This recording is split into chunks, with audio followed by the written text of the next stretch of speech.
Bonjour à tous et bienvenue sur une nouvelle vidéo de Tradition Science. Donc aujourd'hui nous allons voir, comme vous l'avez vu probablement au titre, les portes logiques en prenant l'exemple de Minecraft, comme nous avions précédemment fait les probabilités en prenant l'exemple de Hearthstone. Donc lançons et approfondissons le sujet des portes logiques. Donc tout d'abord nous allons voir ce qu'est une porte logique.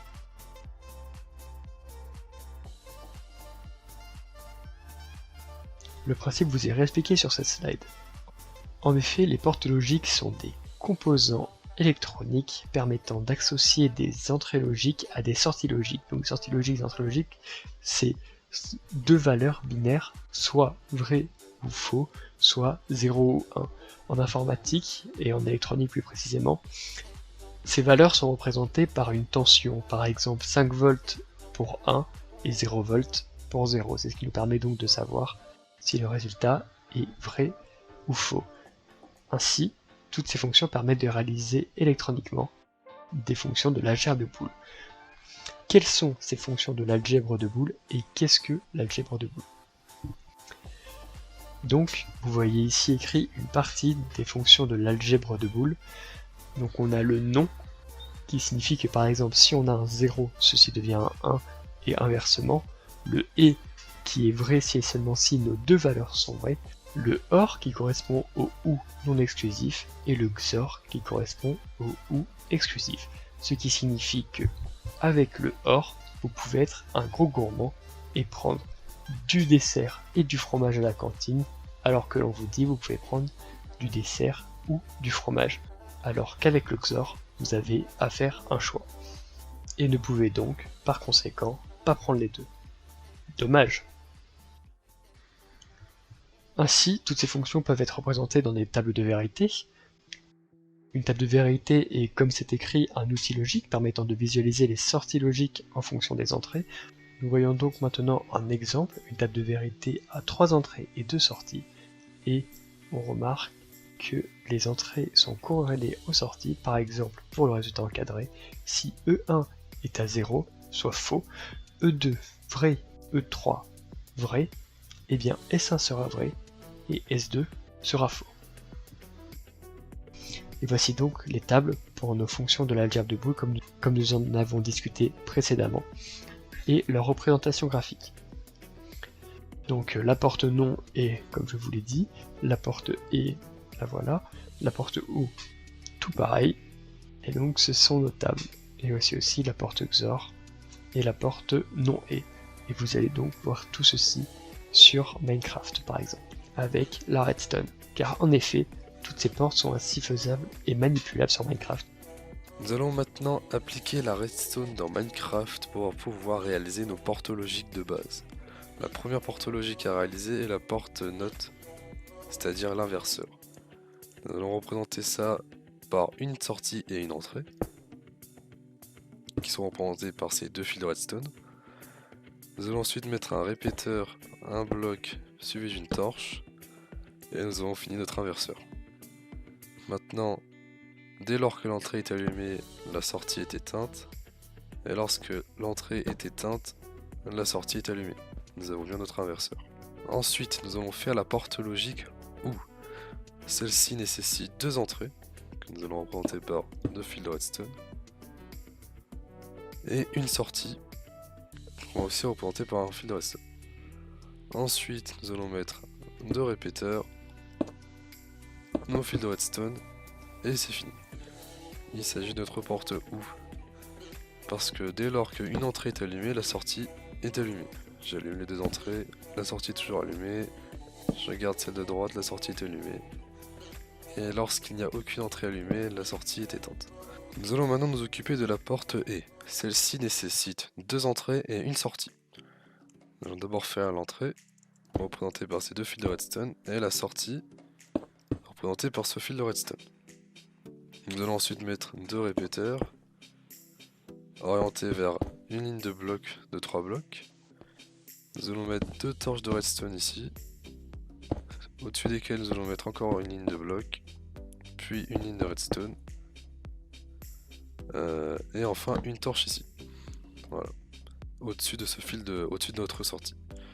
Maintenant, dès que une entrée est allumée, la sortie n'est pas allumée. Pareil pour l'autre. Par contre, dès que les deux entrées sont allumées, la sortie est allumée. Et lorsque aucune des entrées est allumée, la sortie est éteinte. Donc on a notre porte E, notre porte OU et notre porte inverse. À partir de ces trois blocs, de ces trois bases là, nous pouvons faire toutes nos portes logiques. Nous allons maintenant construire la porte XOR qui peut se déduire des trois portes que nous avons construites juste avant, c'est-à-dire la porte NON, la porte OU et la porte E. La porte XOR, par définition, peut s'écrire sous la forme A XOR B est égal à A et nom de B ou nom de A et B. Pour ce faire, nous allons d'abord construire nos deux entrées. Donc celle-ci sera l'entrée A, celle-ci sera l'entrée B. Ensuite, nous allons donc faire la première partie, c'est-à-dire le nom de A, le A et nom de B, pardon. Donc il va falloir, si ça c'est, nous allons mettre des couleurs pour simplifier.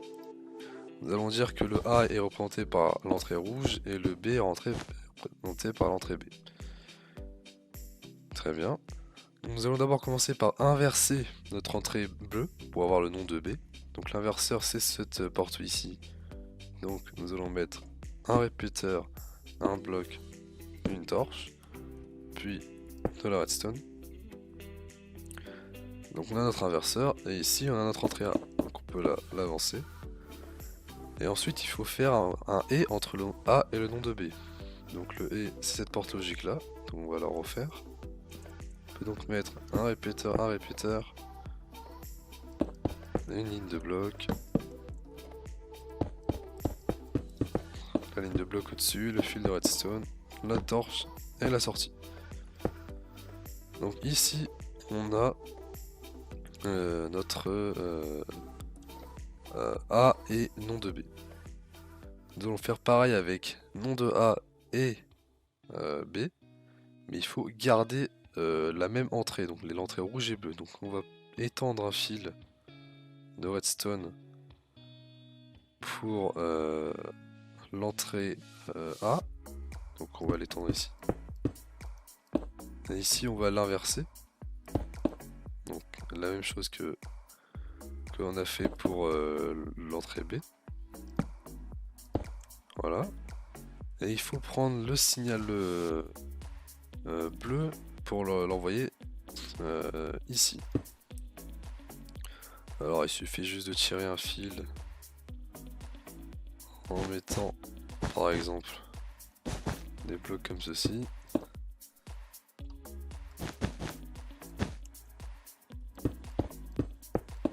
Voilà. Ensuite, nous allons faire la même porte E.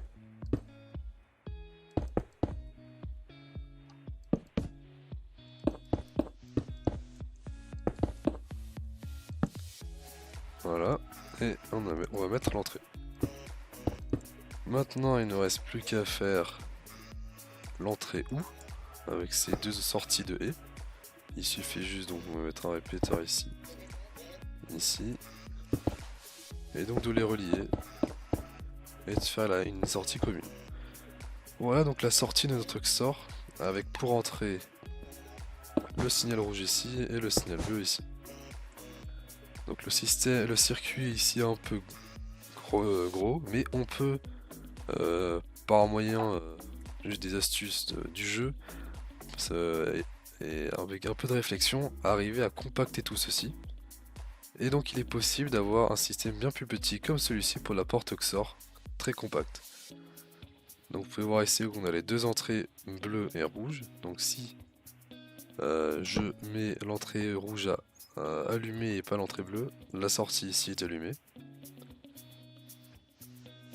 Si je mets l'entrée bleue allumée mais pas l'entrée rouge, la sortie est toujours allumée.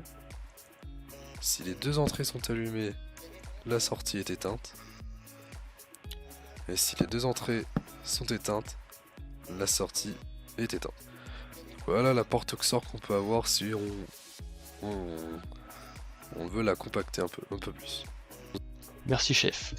Donc rebonjour à tous, et maintenant nous allons voir ce que nous pouvons faire avec ces portes logiques nouvellement créées.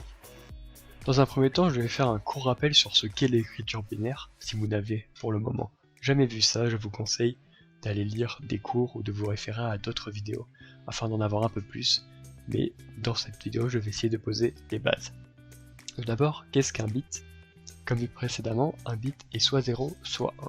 C'est à la base de toute l'informatique. Donc maintenant, comment, à partir de ces bits, nous pouvons écrire nos chiffres tels que nous les connaissons en base 10.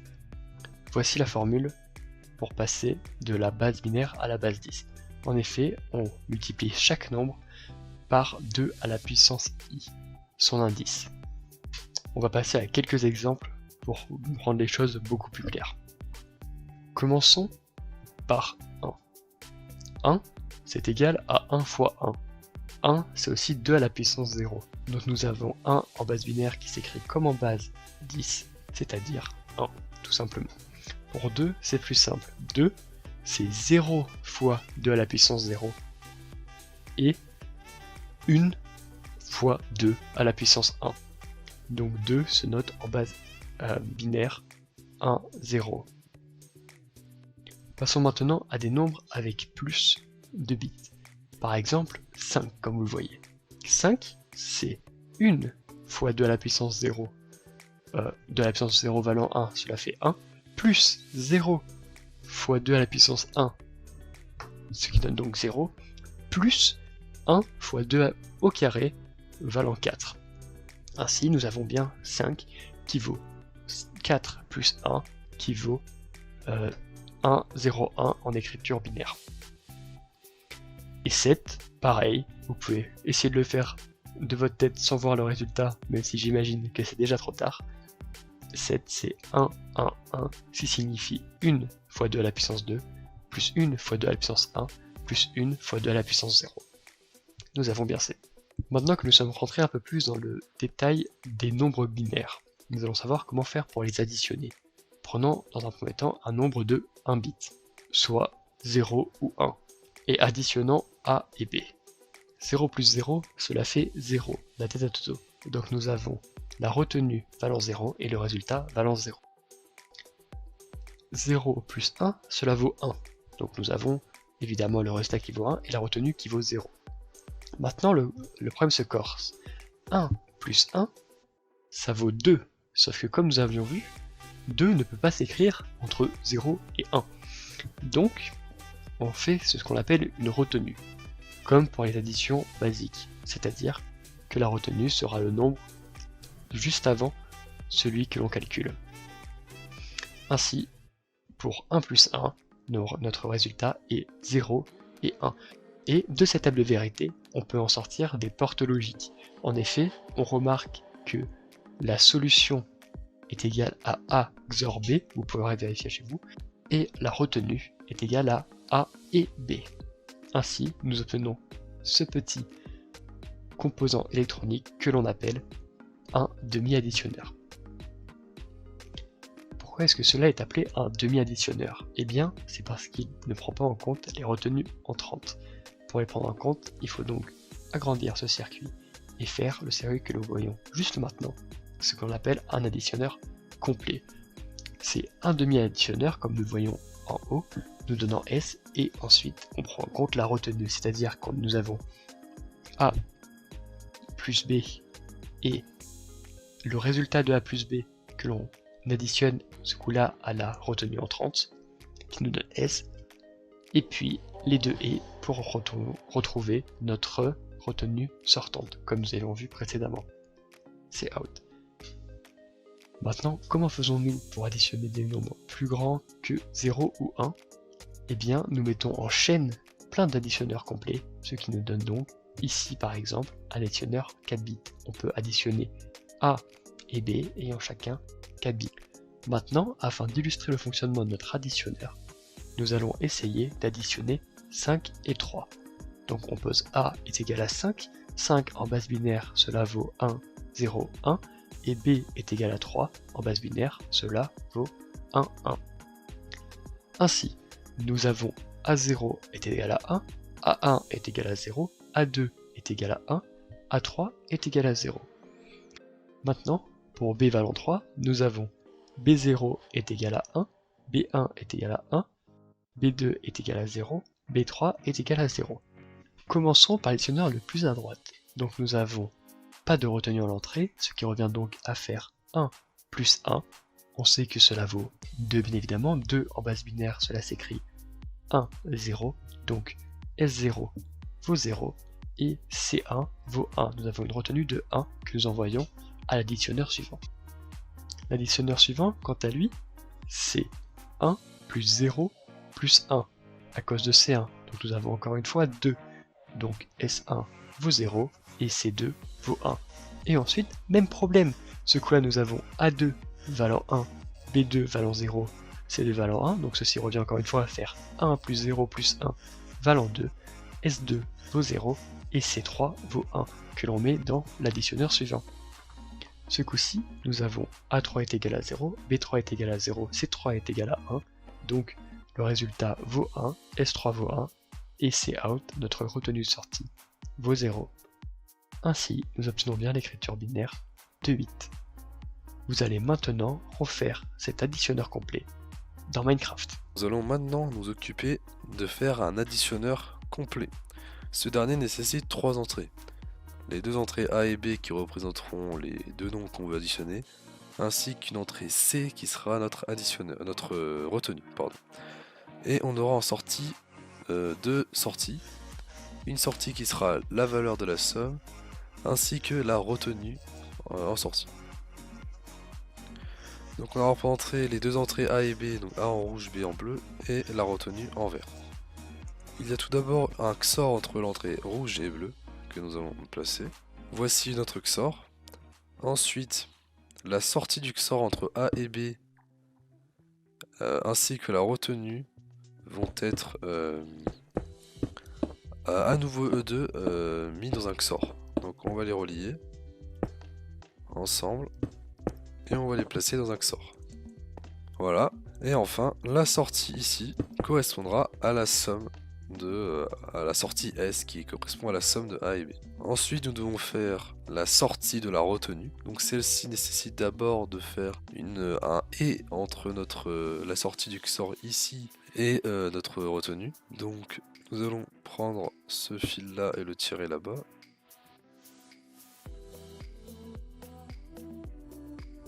Et ici nous allons placer une porte et. Voilà. Nous avons maintenant besoin de faire un A et B entre notre entrée A et B. Et nous allons ramener ces 2 entrées ici vers là-bas pour pouvoir faciliter la suite.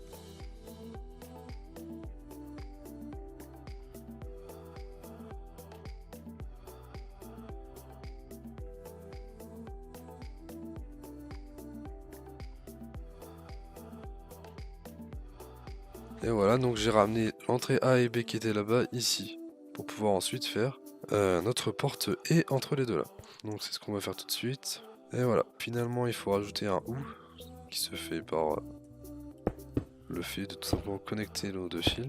Et donc là on a la sortie de notre retenue en sortie de l'additionneur complet. Très bien, nous avons donc fini notre additionneur complet. Je vais donc maintenant rajouter juste des lampes pour illustrer le fonctionnement de notre additionneur complet. Donc je rappelle ici la sortie S, ici la sortie Cout, ici l'entrée A, l'entrée B, l'entrée Cin en vert. Et donc nous allons illustrer tous les cas possibles à partir de maintenant. Le premier cas ici est le cas où l'entrée rouge, c'est-à-dire A, est allumée et les 2 autres entrées bleues et vertes sont éteintes. On voit qu'en sortie, le S est allumé et que le Cout est éteint. Ce qui signifie que 1 plus 0 vaut bien 1, et sans retenue. De même, nous obtenons la même chose quand l'entrée bleue est allumée et l'entrée rouge est éteinte, ainsi que Cout.